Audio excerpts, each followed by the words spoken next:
Hello, my name is Father Bill Wigmore, and I am an Episcopal priest in the Diocese of Texas. And we're here to give you some important information, I hope it'll be important to you, about the practice of prayer and meditation. But I'm really not here so much as a priest as I am in my other life as a recovering alcoholic and addict. I've been sober now just over 40 years, and during that time I've worked in the field of addiction. I've been a counselor, family therapist, and then I've run a number of treatment programs around the country.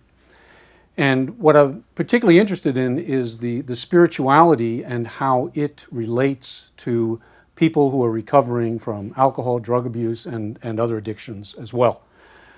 One of the things that really caught my attention a while back is the recovery rates that they had back in the early 1930s, when this system, the 12-step system that people use for recovery primarily, was first beginning versus where it is today. Back in those days, they had recovery rates of 75%, and in some cities as high as 93%. And what I learned in studying the history of spirituality as it relates to recovery was the vital, important role that is played by prayer and meditation. If you are a person in recovery, you may well be familiar with this book. It's been around for many, many years. It's called the 24 Hours a Day book. There are meditations in this book that many people read to start off their day in recovery. But what you may not know is that the meditations in here were actually the written meditations of two women in England back in the 1930s. They were very poor, and yet they belonged to something called the Oxford Group, and part of that process was for them to do a practice called quiet time, which involved listening to God. And what I'd like to do, just to get us started, is to read a couple of the passages so that you get a feel for what it was that they were writing and actually listening to. So this is God speaking to them in their morning meditation quiet time. To one he writes, "I always hear your cry. Many in the world cry to me, but so few wait to hear me speak to them. And yet to the soul, my speaking matters so much. My words are life and healing and strength. Trust me in all things. Just carry out my wishes and leave me to carry out yours. Shower love." Several months later is another example. He says, the voice says, "I lead you.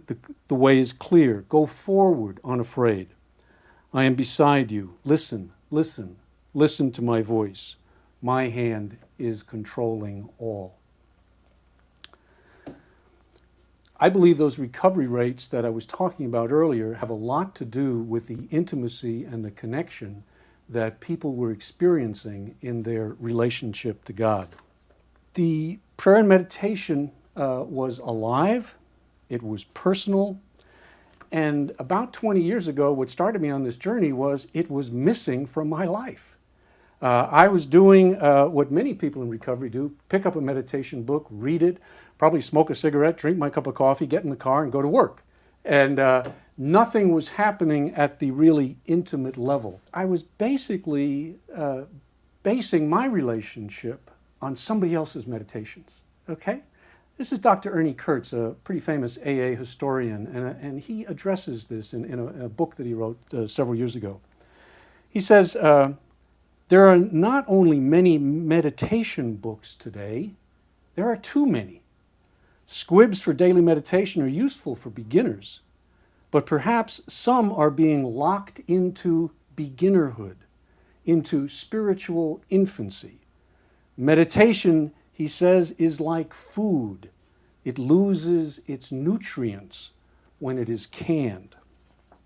Well, about 20 years ago, I was ready for something new, and my hope is that you may be ready for something new in your recovery life today as well, whether you're just coming into recovery or if you've been in recovery for many, many years. I think what this information can give you is a fresh start and a new way to look at that. Mine came in 1992 when I met a man in Oklahoma City. His name was Earl Husband, and he was actually the AA archivist for the state of Oklahoma. He's deceased now. And what he introduced me to was the history of the AA program as it was passed on through something called the Oxford Group. It changed my life, and my hope is some of this information may help change yours as well. So let's go into a little bit of the history now so that you get an understanding of where the 12 steps and the program actually came from. And the story starts with a man by the name of Rowland Hazard. And Rowland was a wealthy alcoholic from Rhode Island, and his family had placed him into just about every treatment program that was available in the United States. And he would come out, he'd stay sober for a short while, and then he would relapse. Well, in desperation, they sent him to Switzerland and placed him under the care of Dr. Carl Jung, famous psychoanalyst. And Rowland worked with Jung and felt like he was doing very, very well. He came back to the States, and lo and behold, within a very short period of time, he relapsed once again. He made that long journey back to Switzerland a second time, thinking that Jung was his very last hope. And when he got to his consulting room and met with him, what Jung said to him really devastated him. He said, "Rowland, my friend, I am afraid you are an alcoholic of the hopeless variety. I tried everything that my science can assist you with. But you are one of those alcoholics, one of those addicts who needs something more, something deeper." That something that he referred him to was an experience of God, a direct, lived encounter with the divine. He said, in his experience, those were the only people who had recovered. And that was the information that Jung gave to Rowland. So what he did was he came back to the United States, and he joined a group called the Oxford Group. And he participated in that group, and he worked a spiritual program in that group, which was really strongly based on prayer and meditation and changing your life. And he got sober. I've always been fascinated by what is the change. In working in the field of addiction, helping patients come in, I always felt that was my primary responsibility. How do I engender in them, open them up to an experience that is really the thing that they need to stay sober? Because the change is actually pretty phenomenal. Sometimes I watch some of the advertisements and things on TV that are talking about this, that, and the other recovery thing, and they make it sound very simple. Well, my experience is it's not. Well, it is simple. Let me contradict myself. It is simple, but it's deep. It's deep, and a program that doesn't go deep and that doesn't help bring about those transformations, my experience is not going to be successful in the long run. I read a book by Robert Johnson recently, a Jungian therapist. The book is called Transformation, and I think he comes about as close as I've ever found to somebody who's captured what is it in the alcoholic, in the addict, that has to change, that has to die, in effect. Here's what he writes.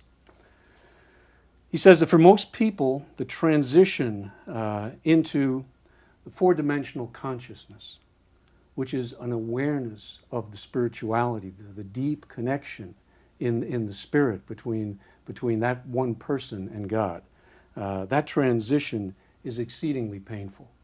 Medieval Christianity called it the dark night of the soul. Dante called it the journey through hell. It was 40 days and 40 nights in the desert for Jesus. It was a journey into the belly of the fish for many a hero. For people in recovery, it is known as hitting bottom, when that pain gets so deep that they are ready to open themselves up to something new. For a modern man, Johnson goes on to say, it is midlife crisis, or worse, a nervous breakdown, or still worse, physical suicide. The process can be summed up in one sentence, and this is the sentence I love. It is the relocating of the center of the personality from the ego to a center greater than one's self. A shift inside, a shift from perhaps talking to God and telling him, God, these are the things I want you to do today, versus Father, Mother, God, whomever you are, I am here to do your will. What would you have me do? That's the shift. That is the shift. And that is why prayer and meditation is so extremely important in recovery from addiction. Rowland found his change. He got into the Oxford group. He remained sober. And then he began to set in effect a chain reaction that he helped a fellow, and that fellow helped another fellow, and that fellow helped another fellow. And before you knew it, there were millions of people around the world who were staying sober. But they were doing it primarily through a form of prayer and meditation that we have lost sight of in the modern day. To give you now just a little bit of background information on the Oxford group, who they are, what they believed in, probably the best way to do that is to give you a very brief biography of its founder, and that was a man by the name of Frank Bookman. And Bookman was a Lutheran minister in Pennsylvania, and essential parts of his story go like this. He was running a home for young men in the Philadelphia area. And he had a visit from his board of directors one evening, and they said to him, Frank, you're spending too much money on these guys with the food bill. Could you please cut it down?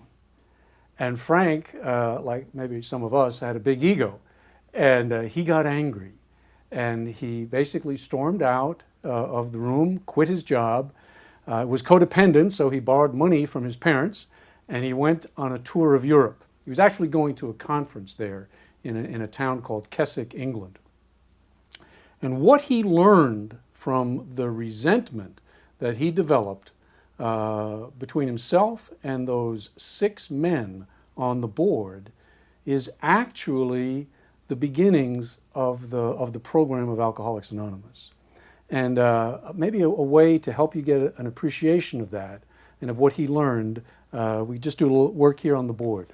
What Bookman knew was he had anger between himself and, in this case, those other 6 men. There was blockage.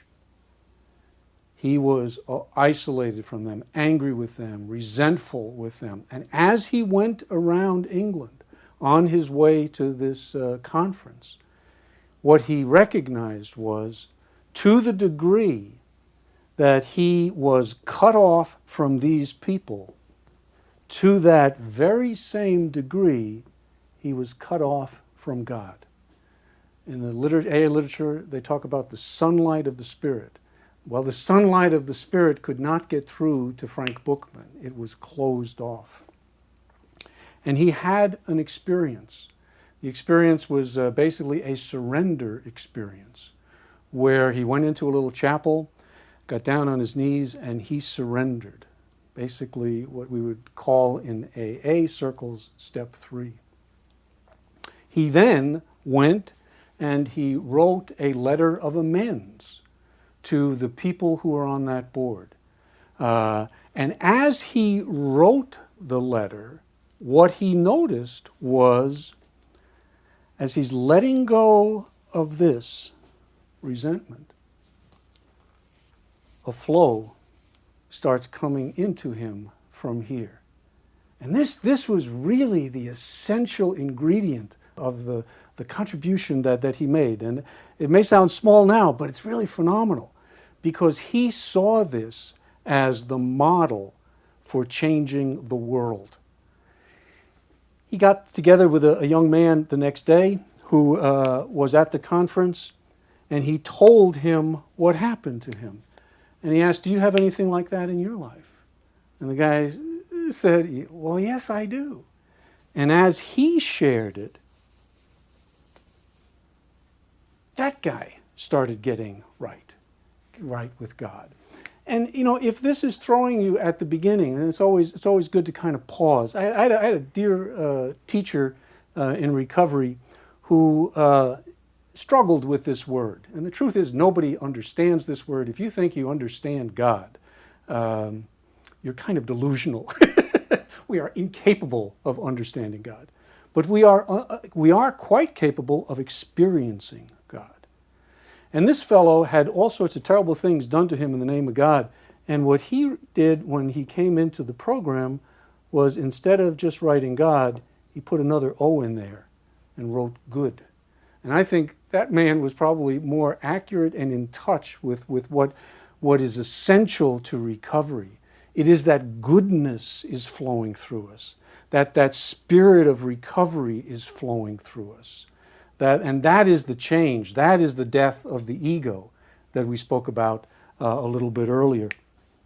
So what you see here is a connection to the world, to changing the world, to what your role is in the world, and it's all based on your spiritual condition. When Bill Wilson came along, he got sober in the Oxford group. And what he did was he attempted to capture the essence of the Oxford Group program and write them into a series of steps. And the 12 became the number that he landed on. The Oxford Group people never had steps, but they did have a program, they did have a process. And theirs kind of broke down into this. The first part of the process was connection. And that really became the first 3 steps, to connect the self to something beyond the self. All right?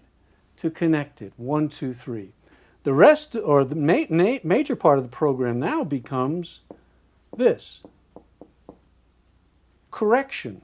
What is it that is blocking this flow which Bookman believed ought to be natural? It ought to happen. His question is, why is it not happening? In his case, it was because of the hatred that he held in his heart for those 6 guys. And when he let go of that, he began to experience it. The last 3, so this is what? This is 4, 5, 6, 7, 8, and 9. This is where we make the correction, the change. Make a list of the people who were harmed, share that with another person. This becomes, Wilson was asked, where did you put the central ingredient to the Oxford Group program, which was honesty, purity, unselfishness, and love. Those are the 4 absolutes. He said, he's asked, where did you put them? He said, I put them in 6 and 7. I put them in 6 and 7. So this is where we're really willing to change at a huge level, to let go of everything that gets in the way. Okay? And then 8 and 9, we make amends. The last 3 steps had to do with receiving direction. And that's 10, 11, and 12. 10 is taking daily inventory. 11 is the prayer and meditation practice that we're going to talk about in just a moment. And then 12 is the action as I carry that out into the world. Pretty soon, alcoholics began coming to the Oxford Group in the 1930s because they needed to change. They weren't so interested in changing the world like Bookman was. They were interested in changing themselves, changing their own lives. So what happens is Rowland Hazard helps a man by the name of Ebby to get sober. Ebby then carries the message to Bill Wilson.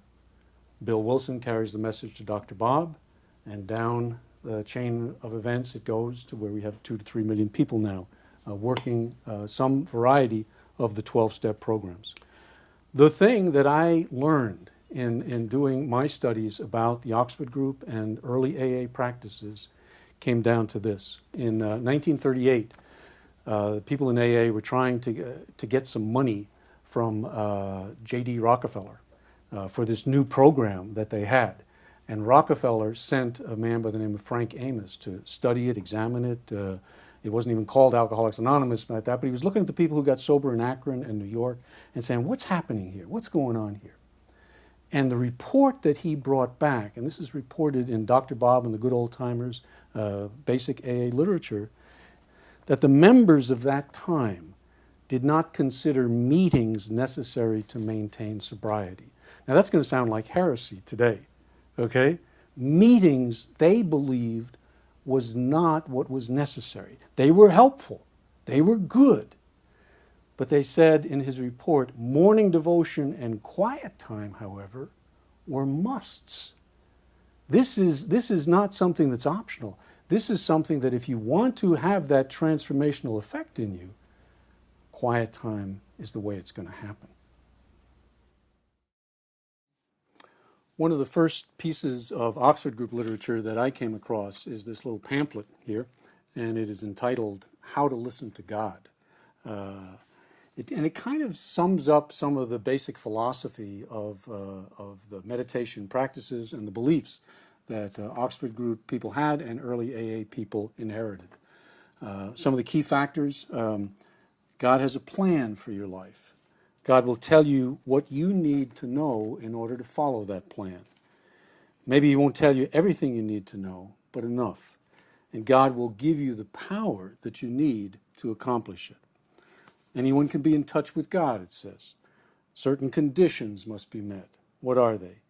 Be still and listen.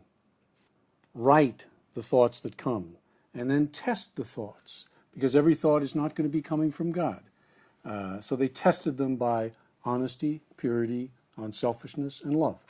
If it met that test, chances were pretty good. If it was a big question that you had, they'd say, talk it over with somebody else who's also practicing quiet time.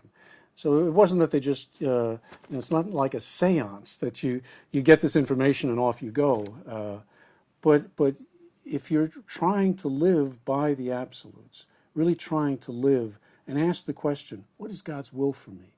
What is He really asking of me? Their belief was He will communicate that to you in some way. Now what I've done is kind of take that information and modernize it a little bit. And so what I want to do now is sort of work you guys through this process. So here's what it boils down to. Number one, preparation. You make a commitment that you're willing to practice quiet time for 10, 15 minutes for the next 30 days. Would you be willing to do that? Each morning, to give it 10 or 15 minutes. Do it in the morning. If I can negotiate on this a little bit. If it's absolutely impossible, afternoon, evening, okay. But primarily, it was morning time. When you're just getting up, that's the time to best do it. Choose a sacred spot, a usual spot where you can go to. In India, everyone, no matter how poor they are, they've got a little altar in their home, a sacred spot where they can go to and they know that they're going to meet God when they go to that place. So I have a chair in my computer room.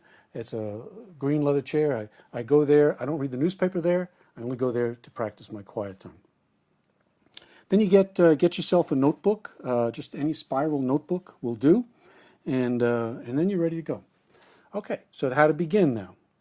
Well, number one is you sit in an upright posture. It doesn't have to be rigid, okay? But you don't have your feet sprawled on the desk in front of you. You got to remember into whose presence you are coming. So, can you cross your leg? I get asked. Yes, you can. You get comfortable but respectful. All right. Then they would read a short passage. This, I think, is somewhat optional, but if some sacred reading, and I always usually ask people, make it not another meditation book, because you're going to do your own, all right? But some sacred literature that works for you, okay, that you're comfortable with, that speaks to you. Take in a few deep breaths. Breathe yourself kind of coming into God's presence, and breathe out the fear, the angst, whatever is going on in your life. Breathe in God's presence. Let go of your fear, your anxiety. And then you begin to write. You write a question, okay? You write a question. Some sample questions might be something like this. God, I've tried getting clean and sober before, Please tell me what I need to do that's different this time. All right? Father, I feel so alone. I feel separated from you. Please help me to feel your presence. The other might be, I don't even know who you are. Please talk to me. You come from what's real in you. Lord, I need guidance today because something big is coming up in my life. And you write down just what that something big is. I'm afraid. Please help me. That's all. Short little question. But the key is it's an honest question. It's coming from a genuine need. All right? And then what do? You listen for God's voice. Carl Jung used to call this active imagination. If God were to speak to you, what might he say? Let it happen. This is creative writing 101. If God were to speak to you, if the most loving presence in the universe were to come into your life, what is it that you are longing to hear from him? And then let it go. Let it happen. Just write, all right? Pour it out, all right? You write the words that come. You don't try not to edit them. If you get stuck, one of the things I've found that's really helpful is if you will use a term of endearment. My beloved, my child, my brother, my son. God talking to me like that? Try it, and see if it doesn't begin to trigger within you that intimacy that we're really looking for and searching for. And then stop when it feels like it's becoming forced. I generally do 5, maybe 7 minutes at a time. And then when it's done, put it down. And then feel God's presence. There's a whole other form of prayer and meditation called contemplative prayer. And that's the sort of prayer where you sit and you just sort of let your mind go free and you don't think anything. I find alcoholics and addicts are not terribly good at that. Half of us suffer from ADD, and this method is kind of nice because you don't have to go to total silence. You let it play out in your mind. But you know what? At the end of it, you're going to find yourself in silence. You're going to find yourself connected to God, and he's just given you the answer to something that your heart has been longing to hear, maybe for many, many years. So, do you have something that's troubling you? Something you need help with? If nothing comes to mind, I'd suggest maybe you start with one of the absolutes. Start with honesty. It's usually the big one. Is there some area in my life where I'm still dishonest? Lord, help me. And then listen, okay? So I'm going to ask you to do that and take about 5-7 minutes, and then we're going to come back and see how it's gone for you. So just at your places there, go for it. Thanks.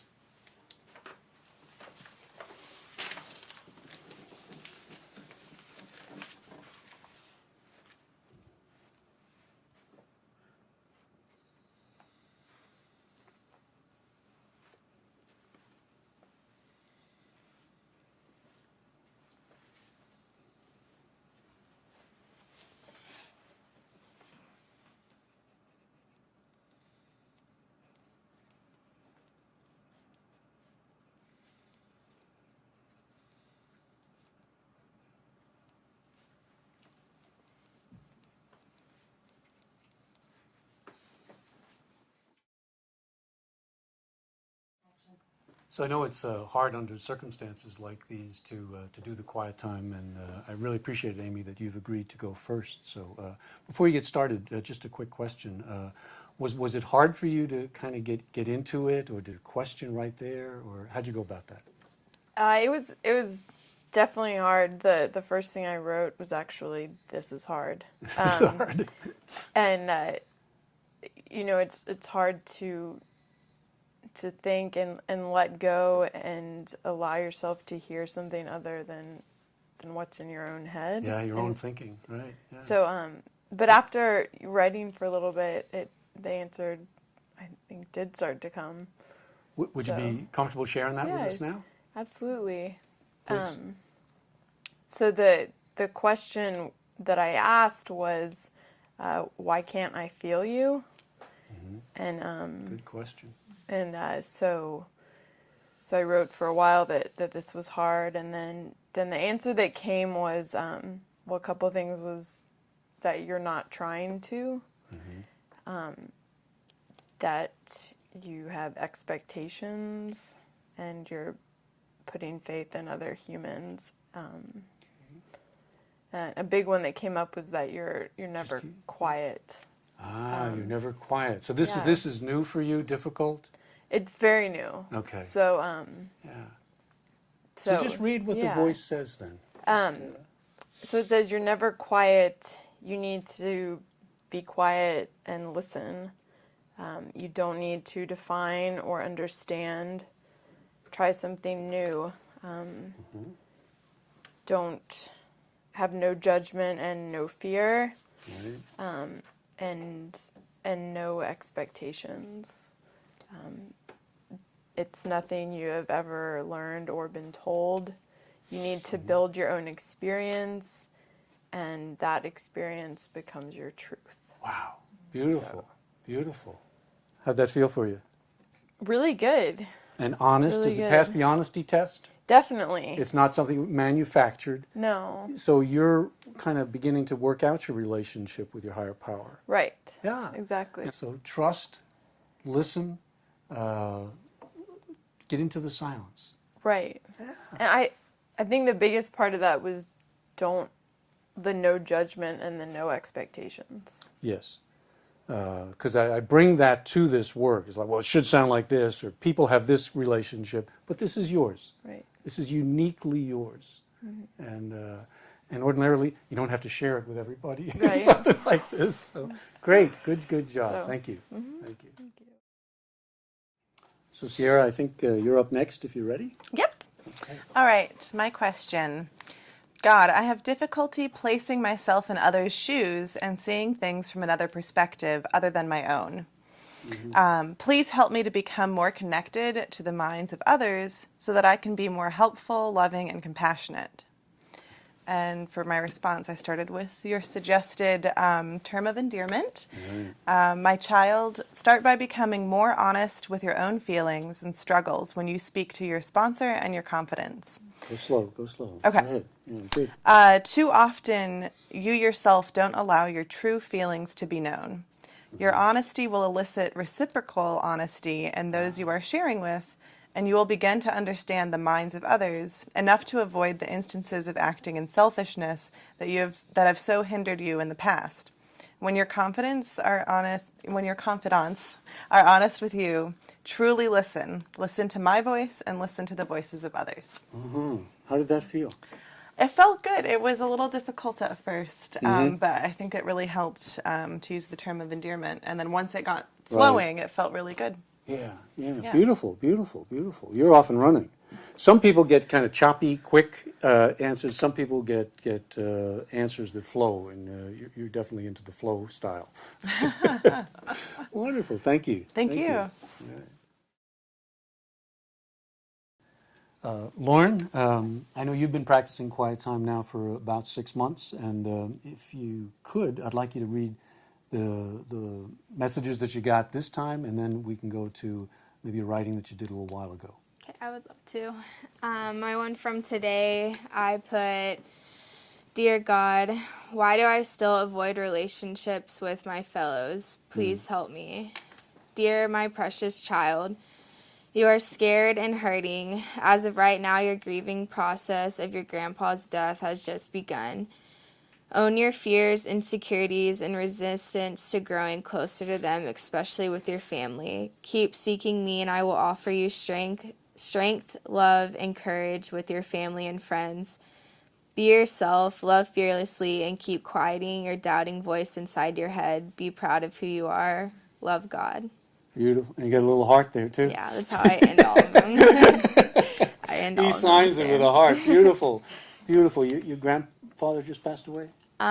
He did when I was 11, okay. and it just recently came up for me. So, yeah. Feelings are coming back. Yeah. Feeling the stumps we didn't feel before. Yeah. Beautiful. Thank you.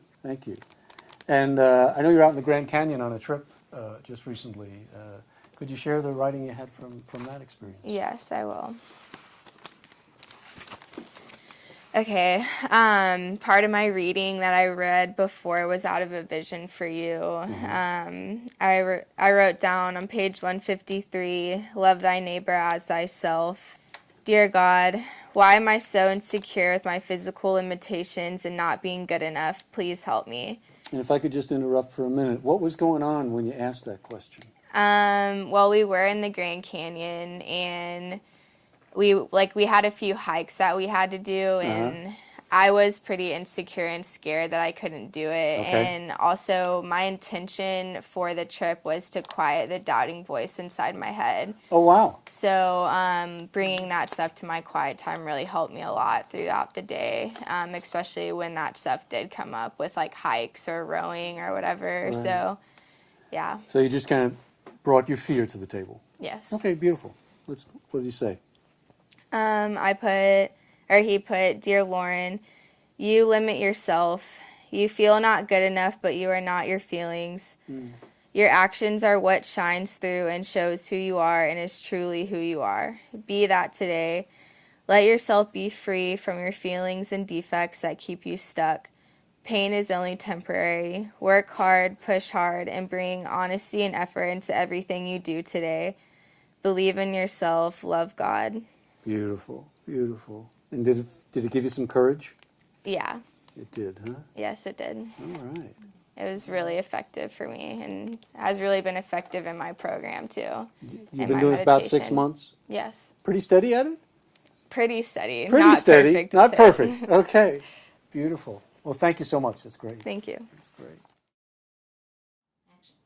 And Kirk, I know you've been doing Quiet Time now for, I think, about 6 months. Correct. And I'm going to ask you if you do 2 readings. First one, maybe the one that you did here, and then a second one that you feel comfortable sharing with the group. Sure. The one I did today was the question or thought that I had was the affection, expressing love, and feeling present. I see it slipping, and I feel like pressure. And this is the answer that I got today. My man, what a day. Let us take a moment and smile. Smile at the celebration and the connection you have with others. Just allow yourself one moment to smile. Enjoy it. Be a little proud. Secondly, breathe deeply. Do it again. The pressure is in the fear and in the ego, the desire to control. I see it in you, and I will take it. I do love when you give me these things. The man you are when you are calm, present, centered, passionate, and filled with love is a very powerful advocate for my work. Listen to this. I see this man. The affection is so natural for us. It is your natural state of being. Stay with me. I am here. Beautiful, beautiful. It's the sensation I had was it's drifting from the true self into the false self. And when I get into that false self stage, I get uncomfortable. And it seems like the voice is calling you back and drawing you back into who you truly are. Does that feel right? Yeah, I mean, there's a lot more I could say about that, but yeah, I mean, it feels. Go ahead. It feels. I feel much more like one person when I am affectionate and loving, and I express that affection towards others. Right. And it flows through you. Yes. Yeah. Kirk runs a large program that deals with young kids in recovery in Houston, and just does a terrific job over there. And a lot of those kids are starting to do this quiet time work as well. So They are. fantastic. Yeah. All right. This was probably about 6 weeks ago. Mm-hmm. God, I do not feel connected to you. I feel a distance growing and feel alone. And this was my answer. my son, please be calm. Please breathe deeply. Breathe deeply, often and early. Do you feel that weight? I know you do. The weight is fear. The weight is love. The weight I can help you with. I can carry it. I will carry it. I will carry it all of it, all the time. I do not need you to be all things to all people. I do not need you to be perfect. The person I am inside is the person I present to the world. Remember when you said this? This is so beautiful. Who is that person? I know this man. He is loved, scared, committed, faithful, loyal, powerful, emotional, loud, and my man.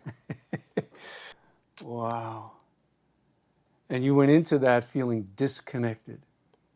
Yes. That was your question. Yeah. How'd you come out of it feeling? I came out of it ready to get to work that day, man. You know, like, Right. Bring on the kids. yeah. Huh? I came ready. out of it like, you know, like, bring it. You know, what's next? I can make it through today. Yeah, fantastic. Hey, thank you so much. That's beautiful. It's an honor to be here. Yeah, thank you. Thank you. And Dwayne, I think you're up next. So you're a newcomer to this whole process, huh? Absolutely. How was it for you? It was pretty intense trying to look into a side of myself I don't normally look into. Okay. A little uncomfortable, A little bit at first. but you got into it. You were able to do it. Absolutely. Okay. Would you be willing to read what you came up with? The question that I asked myself was, how does selfishness still play a part in my life today? Okay. And what I wrote was that when I first got sober, I thought that most of this would change, and at first it did. But I found that, much like taking the first drink, the unselfishness got easier each subsequent time that it came up. And I find that it's a part of myself that I'd really like to explore. I'd like to see myself in more of a selfless role. I'd like to see myself going around and doing things for the greater benefit of the group, not just for myself. And I think it would make the world a better place. Okay. Did you hear anything in a different voice? It sounds like you're thinking. There's a lot of thinking. A lot of thinking. I don't know if I actually heard anything. Didn't hear any breakthroughs of. Well, let me just. I'm going to do a little quiet time with you right now. Okay. If God were to say to you something that you really long to hear from Him, long to hear somebody to say, what do you think that might be? And put it in His voice. Open up your heart to the world around you. Okay. What else? Try to listen more. Try to listen more. Yeah. All right. If you take the quiet time, that's a real common thing that when people first start, they start doing journaling, Yeah. and they start writing the thoughts that are running through their heads. But if you can make that switch inside to I'm hearing a voice, it really kind of opens up the feelings and takes it to a different level. Yeah. Thank you. Thank you. Thank you for Good the job. opportunity. Good job. All right. I've asked a couple of friends to come in and who've been doing this for a while and see if that maybe sounds a little bit different. So Dawn, if you would, maybe you'd share a little bit of your writing with us today. Absolutely. This is a process that I've been doing with Bill, with you for about 9 years now. So on this day, it was really a good day. There wasn't anything going on that I was angst about. So when I began the writing, I just kind of opened up with a question. And Self says, Father, what blocks me today? What are my blockages that I do not even know about? And Father says, false self. It is always the false self that blocks you, my child. It can take many different faces. It can be pridefulness and stubbornness, or it can be the exaggerated victim. To be a loving channel of connection is always your goal. When debris begins to collect in your channel, your flow of unconditional love gets blocked. Father says, since you've been sober, have any of your Have any of your deepest fears come true? Father says, no. Relax into my shoulder. Snuggle with me. Do not fight the journey. The false self, the pride, the ego, it's its job to make you uncomfortable. It's my job to comfort you. On your journey, walk with me. You will grow and learn. The false self wants you to be stuck. It wants you to fight and to exhaust yourself. Connect with me, be with me, know that I am and that you are. You are my child, you are my flesh, you are my breath. Go forth not in fear, know that I am. Wow. That's powerful. That is really powerful. Could you feel that energy coming in, the flow coming in? Absolutely. And there was some blockage there that this sort of just opened up. It wasn't much going on, you said. Yeah, there wasn't much going on. And when I presented the question, and then as the answer came back, there was a lot of feeling. You know, there was a lot of anxiety and fear that I wasn't even aware that was residing deep inside of me. And then for it to turn around and for it to be that strength and to know that all's well. Sometimes when I'll sit down and do a quiet time session, it's like, I'm not in a good place. There's nothing much going to happen here. And if I can get really honest with my question, sometimes that really helps open things up. Yeah. You know, you just say where you are, and then boom, sometimes you really get surprised. Beautiful. It makes me aware of things that I don't even realize are going on with me. Great. Thank you so much. Thank you. Dawn, thank you. That was beautiful, and I really appreciate your sharing that with us today. Scott, one of the reasons I asked you to come in is kind of a special thing that in the course of your doing quiet time, an incident came up from your childhood, and then you wrote several sessions about that. So could you share for us just a little bit about what was going on there, and then read some of the writings that God spoke to you with in terms of how to handle it? Sure. The incident that happened, I was in the 4th grade, and my sister and I and my best friend and his older sister were playing with gasoline in the backyard, and he kicked the can over and it splashed all over his sister, and she pretty much burned to death. She lived another 3 months, but she died after 3 months. And all my life I've partially blamed myself for that, or felt guilt about it, or it just haunted me from time to time. Right. And as I was going through just a regular quiet time, didn't have that on the radar screen at all. It just popped up, and There it was. there it was. Yeah. So Well, could you share a little bit Sure. with us what that was like? my question that day was, how can I stay on your path and weed the garden? And just, it was like a laundry list: your closet, your office, your file drawer, your investments, discernment, and then this came: the child is running from the fire. Talk with him the way his parents never did. Reassure him it wasn't his fault. Set him on the right path. He is very afraid. Only I can heal, but you must bring him to me. A new dawn is coming. You will be there, unafraid. Talk with Wanda. She knows me. She trusts me. She has me in her heart. She is at peace. She rescued you from a tree long ago. Pay attention to her story. Trust her. Wanda is the morning star, the last one before the dawn. And Wanda was the older sister of the family of the girl that burned to death. Right. And I wept after that session. I just broke down and cried. And a few days, about a month later, I guess, I said, Father, what would I say to Wanda? And the answer was, tell her about quiet time. Tell her that God indicated a need to see her. Tell her how the fire has affected your life. I felt like I ran for the hose and just kept running. There was nothing I could do. Run from life, it was too painful. Run from responsibility, I was bad at it. Run from pain, run from sorrow. It's not there, deny it. God through Jesus fixes our brokenness. I saw you had peace and faith. Your brother was my best friend growing up. We both ran from the specter of the fire in similar ways. We both found the comfort and prison of chemical addiction. I was saved, he was not. Why? I am finally safe in my Father's arms. I think he is too. He never got over it. I was saved by the Holy Spirit in AA, and I want to pass that on. And then I guess about 2 weeks later, I kept having fear of seeing Wanda. So my question was, why do I have this fear of seeing Wanda, and what do I do about it?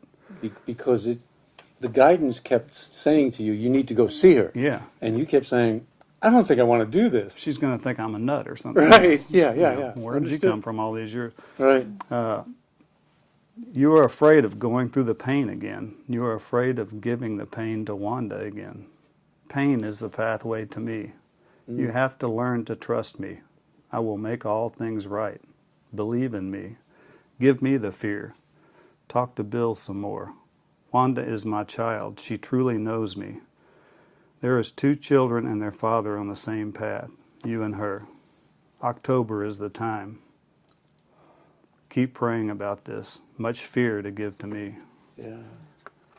And so the guidance seemed to direct you, even in terms of the time, when it was appropriate to go? Yes, October is the time. It was the time. Okay, sweet. But I was still full of fear, and about another 2 weeks went by. Heavenly Father, I still have fear of going to Wanda and what to say. And the guidance said, I will tell you what to say or not. I will provide intuition. I am the great healer. I will take your fear from you. Just walk through the fire. I will keep you unharmed. Use words from the quiet time on this subject. Your fear of what people will think is bigger than reality. Wanda is my child. She knows me and walks with me. She trusts me. Anything you say won't hurt her. Come back to me again on what to say. I will take your fear and lead you on your way. Till then, my blessings will flow. And then on the day I went to see Wanda, I was still in fear, but this was the morning of the same day. And said, Jesus, please give me the right words and actions today. Guide and direct me. The guidance said, you are walking into the garden of true belief. Do not be afraid. Peace and light are with you. I am with you. I am real. I am true wisdom and salvation and healing. Today you will be given one of the keys to the kingdom. The key unlocks a door. More will be revealed. Through me is all healing and power. More will be revealed. More will be revealed. Yeah, that's beautiful. And it went well. Yeah. The both of you cried. Yeah. Yeah. And she was glad you came. Yeah. She's glad to see me. And just since then, I've just had such a feeling of closure on the whole incident. Right. And, Yeah. and forgiveness and just healing. Wow. And That's beautiful. That's beautiful. Thank you so much. you're welcome. So now that you've had an opportunity to learn about quiet time and the practice and how they did it, the question really becomes, going forward, how can you put this to use in your life? Well, there's a number of ways. Probably the simplest is just get started on it yourself. Do it yourself each morning. Try it for 30 days, and if there's a money-back guarantee that comes with this, if you do this consistently each day, devote 10, 15 minutes to this practice, I believe you'll stay with it for the rest of your life. So do it alone and see where it leads you. Second way to do it is to do it with a friend or a sponsor. If you're in a recovery program, you have a sponsor, get together with that person and say, can I share some of the writings that have come up for me? And then start reading them to that person. It's a wonderful, wonderful way to involve him or her in a much, much deeper part of your life. Third way might be to start a quiet time group. And these are starting to happen around the country where people are getting together, and they can really be done in one of two ways. One can do it within a particular fellowship, Alcoholics Anonymous, Cocaine Anonymous, Narcotics Anonymous, Al-Anon, whatever it might be. And your focus would be on the last 3 steps of the program. 10, taking that daily inventory, sitting down and looking at yourself, awareness. 11, listening to God. And then 12, what actions, activities is God leading you toward? I hope you will take this information and put it to whatever work it is that you are guided to do with it. I want to give you a little final quote, actually 2. First one is from Frank Bookman, who we've talked about, and he said this in the 1930s in a speech, and it just kind of drives home the message of what I hope this video has been about. He said, "The Holy Spirit is the most intelligent source of information in the world today. He has the answer to every problem. Everywhere where men will let him, he is teaching them how to live. Divine guidance must become the normal experience of ordinary men and women. Any man can pick up divine messages if he will put his receiving set in order." Today we might say download it from God. But he goes on, he finishes, "Definite, accurate, adequate information can come from the mind of God into the minds of men." And then let me close with just a quick reference to the Big Book of Alcoholics Anonymous and the way they close after they have described the program. But now that you've learned something about quiet time, maybe the words that you're hearing in this final chapter might take on some new meaning for you. God will constantly disclose more to you and to us. Ask Him in your morning meditation what you can do each day for the man who is still sick. The answers will come if your own house is in order. See to it that your relationship with Him is right, and great events will come to pass for you and countless others. We shall be with you in the fellowship of the Spirit, and you will surely meet some of us as you trudge the road of happy destiny. May God bless you and keep you until then, and thank you so much for watching this video with us.